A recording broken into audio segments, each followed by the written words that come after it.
Mantan Kadif Propampori Verdi Sambo divonis mati dalam kasus pembunuhan berencana Brigadir Yosua. Bagaimana pakar mikroekspresi melihat sidang vonis ini? Apakah ada hal-hal yang menarik di sidang vonis Verdi Sambo? Kita akan membahasnya dengan pakar mikroekspresi, Ibu Monika Kumalasari. Bu Monika, terima kasih tadi bersama kami di Prime Time News. Bu Monika, pasca vonis dibacakan, vonis mati untuk Verdi Sambo, apakah ada yang bisa kita tangkap nih dari ekspresi Verdi Sambo pasca pembacaan vonis tersebut? Ya, jadi just recent ketika vonisnya dibacakan, ya kita kehilangan momen untuk memperhatikan facial expression.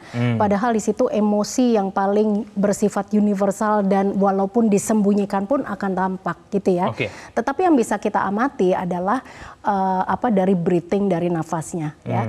Dan itu wajar sekali ketika sesuatu yang menyangkut hidup matinya seseorang kemudian disikapi juga dengan ada tekanan dalam nafasnya, ya. Terus kemudian juga ketika beliau ini berdiri kemudian ada tangan di samping yang mengepal dengan lebih kencang seperti itu.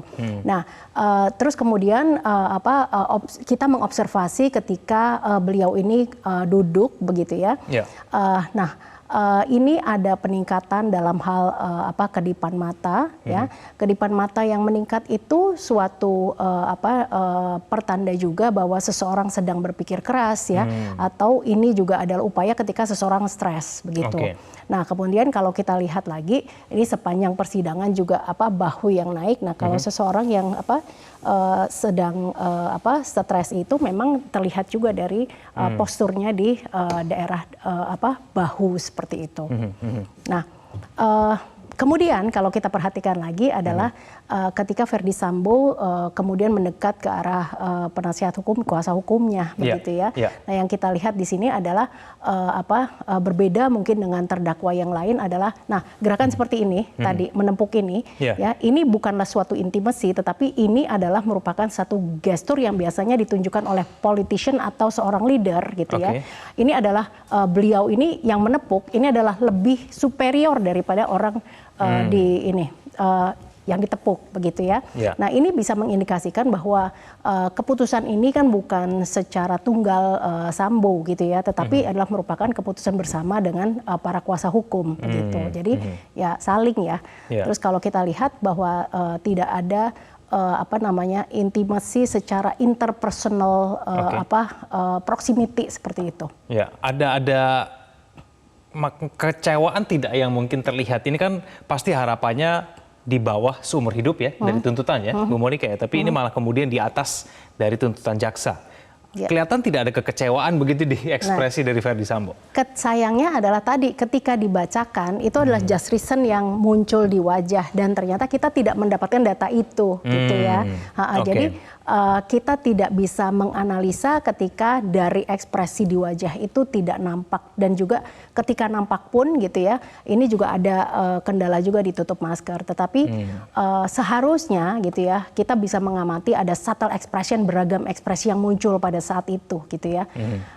Tapi sayangnya kita tidak bisa mendapatkan langsung dari depan, gitu. Ada makna khusus dengan penggunaan kacamata dan masker yang berbeda begitu dengan mengenai penggunaan kacamata di persidangan yang kesekian, gitu ya, itu sempat menarik perhatian juga, gitu. Bahkan jurnal psikologi juga ada yang mengatakan bahwa ketika seseorang ada risetnya di luar negeri bahwa ketika seseorang menggunakan kacamata ini akan mempengaruhi persepsi hakim terhadap si terdakwanya.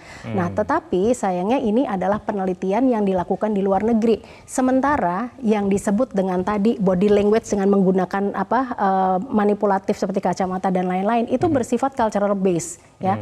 Jadi Indonesia berbeda dengan riset yang dilakukan di luar. That's why saya lebih baik mengesampingkan terhadap si penggunaan kacamata ini. Gitu.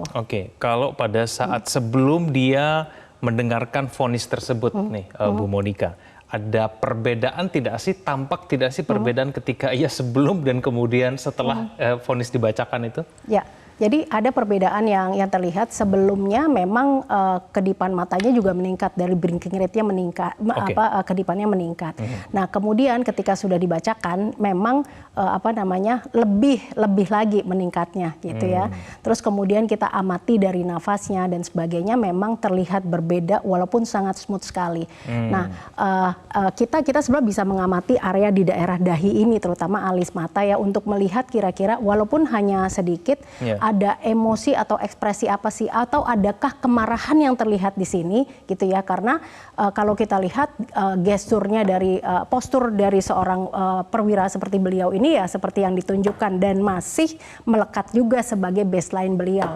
Tetapi justru malah yang kita lihat adalah ada penampilan yang berbeda kali ini dengan rambut yang lebih panjang gitu ya. Nah tadinya kita juga sempat berpikir bahwa oke, ini karena sudah persidangan memakan waktu yang sedemikian lama sehingga rambutnya menjadi panjang. Tetapi yang kita perhatikan di sini bahwa ada trimming untuk mulai daerah pinggir sini ditipisin gitu. Jadi bukan karena tidak terurus, tetapi justru ada image baru atau kesan baru yang ingin ditampilkan dari keputusan ini. Baik, Bu Monika, terima kasih telah bersama kami. Kita akan sama-sama menantikan kemudian sidang vonis dari Putri Chandrawati. Terima kasih Bu Monika telah bergabung sama kami di Prime Time.